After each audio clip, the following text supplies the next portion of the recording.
हम्म। देखो आप बेटा, इसमें एक चीज की क्या करेंगे हम, कि अभी आपने नॉर्मल पोर्ट सीख लिया है कि जैसे मान लो इस तरह की सरफेसेस होती है, ये इस तरह की नॉर्मल है, ठीक है, और ये आपका यहाँ पर है इस तरह,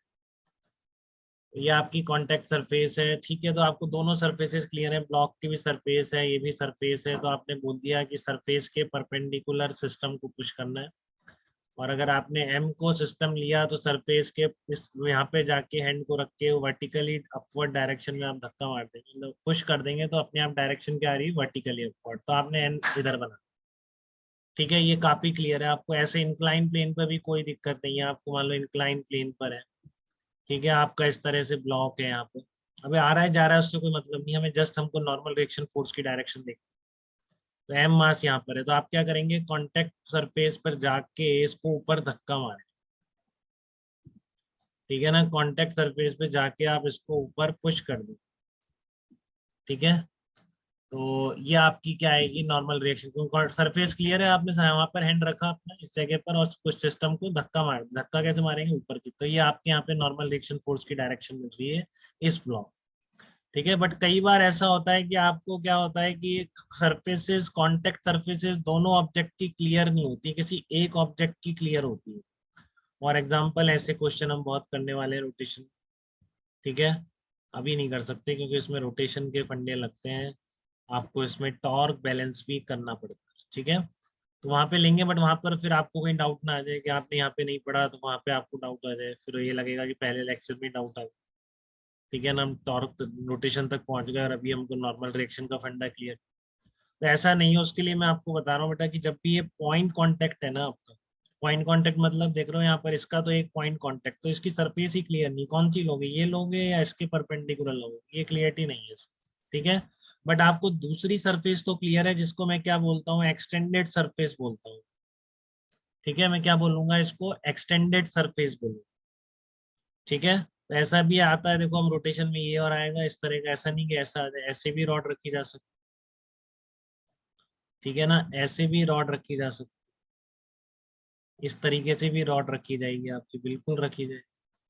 ठीक है ना। तो यहाँ पर भी देखो, अब यहाँ पर तो क्लियर रॉड का पॉइंट होता है, ये सरफेस क्लियर होती है, तो पहले इसका समझ लीजिए कि आपकी जो सरफेस है, जो आपको क्लियर है, उसको एक्सटेंडेड सरफेस बोलेंगे, तो उसके परपेंडिकुलर लगा दीजिए, इस सरफेस के परपेंडिकुलर सिस्टम को पुश करेंगे, तो परपेंडिकुलर करेंगे तो परपेंडिकुलर धक्का ऐसे ही देंगे उसको, इस सरफेस से नहीं, तो ये नॉर्मल रिएक्शन होगा बेटा इस सरफेस पर, लेट से इसको ए पॉइंट कह दो, तो ए की डायरेक्शन ये होगी,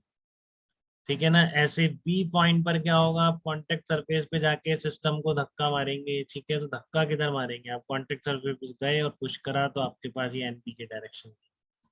ठीक है। क्लियर है ये बात सबको, कोई डाउट तो नहीं है किसी को इसमें।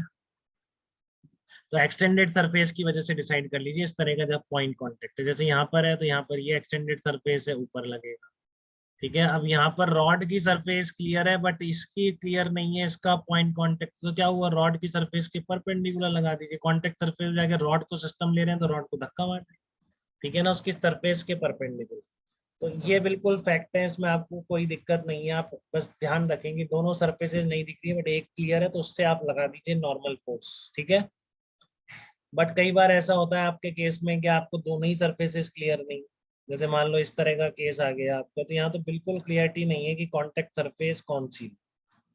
ठीक है ना, यहाँ पर बिल्कुल क्लियरिटी नहीं है कि कॉन्टेक्ट सरफेस में कैसी लूँ, तो यहाँ पर आप बना भी नहीं सकते बेटा किधर नॉर्मल रिएक्शन है, दोनों कंपोनेंट आ सकते हैं, इसमें कोई रूल नहीं है, ठीक है ना। तो आप ऐसे केसेस में, जैसे अभी रोटेशन में करेंगे हम ऐसे, ठीक है, तब आपको और क्लियर आइडिया होगा कि ऐसे केसेस में हम क्या करते हैं, एन एक्स और एन वाई मान लेते हैं, जैसे हिंज फोर्स आपने अगर सुना हो, तो हिंज फोर्स हम ऐसे ही निकालते हैं, ठीक है ना, हिंज फोर्स हम ऐसे ही निकालते हैं कि एन एक्स एन वाई मान लेते हैं हम, ये एन एक्स एन वाई अपने आप निकल के आते हैं,